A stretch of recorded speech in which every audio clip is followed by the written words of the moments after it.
राष्ट्रवादी काँग्रेस पक्षाच्या अध्यक्ष आणि आमच्या नेत्या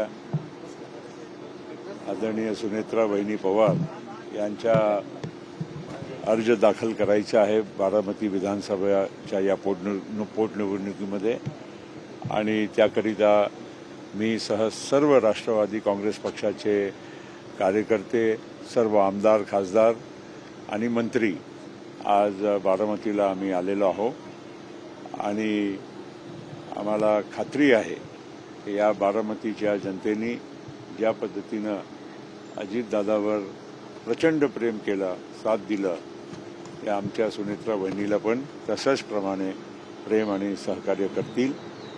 आमची अपेक्षा आहे की इतर पक्षांनी उमेदवार देऊ नये। काहीतरी बातमी आलेली आहे की कोणी अर्ज भरणार आहे, पण तरी देखील अजून अर्ज माघार घेण्याच्यासाठी 3-4 दिवस मिळणार आहे।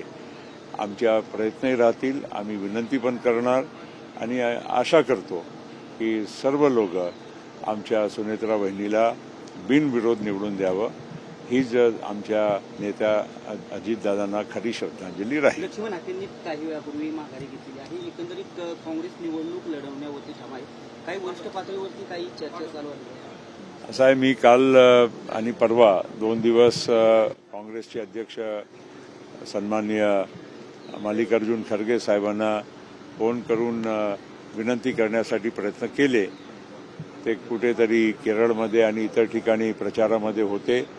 अनेक मी मेसेज ठेवलेले आहेत आणि प्रयत्न अजूनही माझा चालू राहील।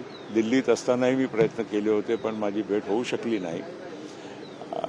आज उद्या परत मी प्रयत्न करीन आणि वेळ प्रसंगी जर त्यांनी वेळ दिली तर मी दिल्लीसुद्धा कुठे जायला पण तयार आहे। आमची तशीच विनंती राहील सगळ्यांना की दादा शेवटी ते महाराष्ट्राचे नेते होते, जनतेचे नेते होते, फक्त एक ठराविक पक्षाचेच नेते नव्हते।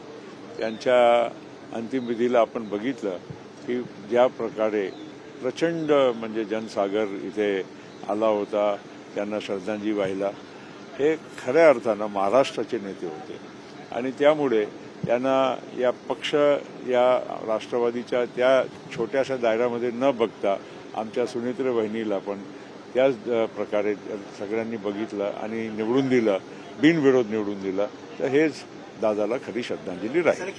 सर दुसरं महत्वाचं मराठीमध्ये काही विरोधाचे बॅनर लागले होते तुमच्या आणि असं आहे, मी माझ्या स्वभाव महाराष्ट्राला माहीत आहे, तुम्हाला सगळ्यांना माहीत आहे।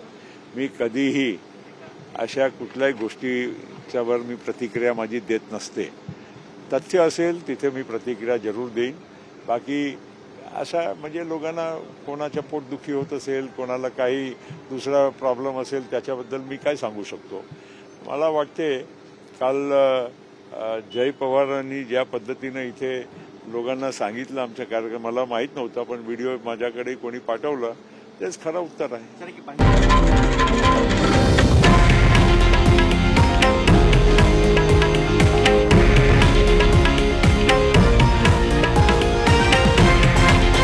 हे आहे देशातील नंबर 1 न्यूज नेटवर्क आणि आपण पाहत आहात TV9 मराठी, एकमेव।